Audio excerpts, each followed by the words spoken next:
What up, Fight World? It's your boy Ego, and I'm back with some more boxing. So, I read some interesting news about Shane Mosley, and I decided to come out with my latest poll. And first, I will read the article or excerpts from the article, and then you let me know what you guys think in the comments, and I'll give you a brief overview of what I think. This is what Shane Mosley had to say. He said, I plan to fight for 5 more years. I am not interested in money. I fight because I like it, and I believe I still have conditions to do it. I am comfortable at 147, so I can easily move in nearby divisions. He also said that if he had the opportunity to rematch any fighter, I would choose Floyd Mayweather Jr. He's an excellent fighter, and that fight I would like it. So he didn't really say much, but he says he plans to fight for 5 more years. Um, and it looks like he's fighting Mundane in Australia. This is my thoughts. Or actually, my question to you guys is Shane Mosley, should he hang him up? Should he retire? Or should he continue fighting? Here's my thoughts. Shane Mosley is an exciting fighter. He's put on great fights. His resume has really everyone. He's fought people from Oscar De La Hoya down to Mayweather down to Canelo. So he's fought different generations of fighters. Older fighters, a little bit older, like De La Hoya. It was kind of at the tail end of Chavez Sr.'s era. Then he also fought the people like the Mayweathers and the Cottos. And I mean, he's really fought everybody.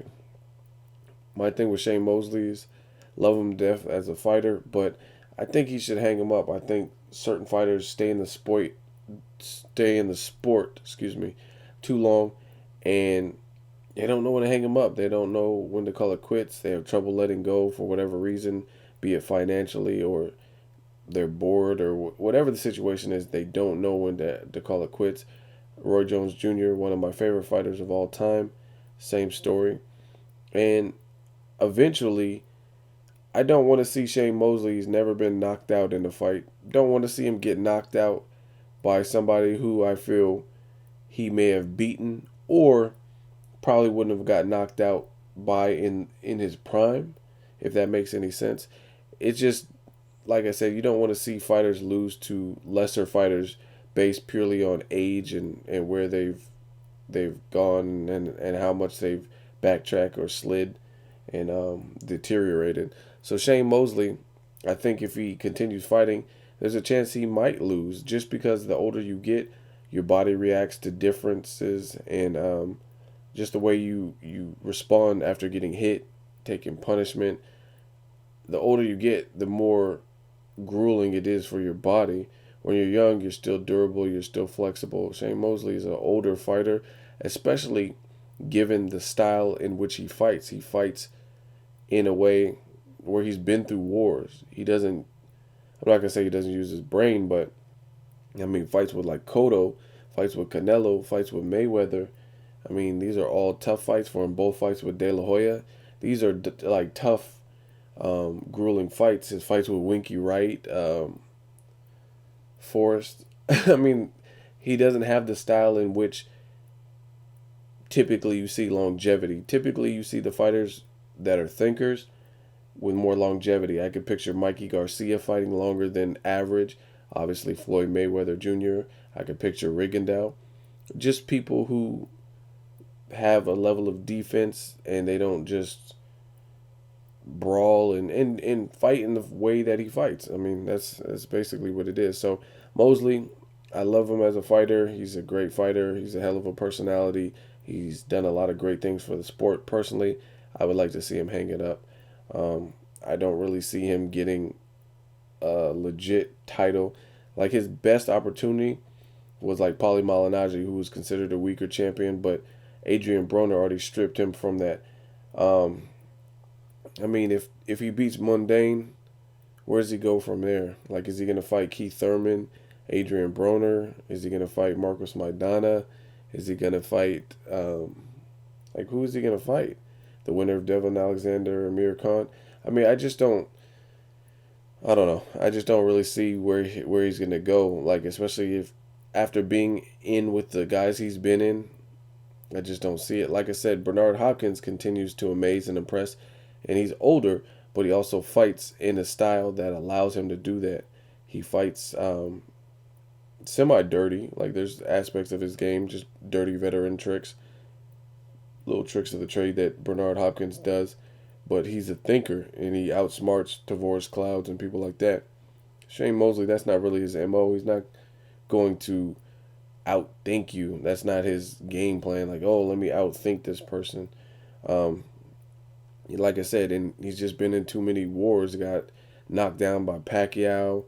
He has a very solid resume, the much bigger Canelo, but he doesn't really fight in a manner to me that makes me believe that he has a legitimate shot. Boxing is a young man's sport. Again, there are select few fighters based on their style that allows them to continue fighting to a later age. I don't think Mosley has that style. I wish him the best, and we'll see what happens. But after 4 years of losing, pretty much since the Antonio Margarito victory, after losing 4 years, having a suspect fight with Sergio Mora, and just losing to Mayweather, Pacquiao, Canelo, a comeback win over Pablo Cesar Cano that went the distance in Cancun is not enough to make me believe that Shane Mosley is back with a vengeance or anything. And he's talking about fighting up to 5 years or the next 5 years. To me personally, I'm not him. I'm not his accountant. It does seem like he is fighting for money. He's like 41 or whatever. He's going to turn 42. And I know he went through a nasty divorce with his wife. And I think she took some of his money, that kind of thing. But I'm not saying he doesn't like fighting. It just seems like there's definitely a financial reason for him to continue fighting. Maybe he didn't manage money. Maybe the divorce took his toll, whatever the situation. But that's my personal opinion that there's a little bit more. There is financial gain. Like it's not just purely off, oh, I just can't give it up. And I love this so much. Mayweather said himself, he said, I'm a prize fighter, dummy. He said, I fight for a prize. So I don't know what guys are gonna willingly get up at 3, 4 a.m., condition their body, have a strict diet, have these weigh-ins where they can't eat and have to make weight at an older age. You know what I mean? Like you're 41, it's harder to lose weight, most likely, more so than when you're 22 or 23 or more active or whatever the situation is, and do these rigorous trainings and diets to keep their body in check and help them make weight. And they're at that age and they're not really doing it for the money. I mean, I'm not saying he doesn't enjoy fighting because I'm not him. I can't speak for him. But I honestly think there's some monetary benefits that make him want to keep fighting more so than, oh, I just love doing this and I just love training. I want to be a gym rat and get up at 4 a.m. and jog 6 miles. I mean, I just don't see it, especially Shane Mosley in general. Let me know what you guys think. Should he retire or should he not? Should he keep fighting? Where do you place Shane Mosley on your list? What do you see from him in the future? As always, hate, comment, or subscribe. Till next video, it's Ego signing off.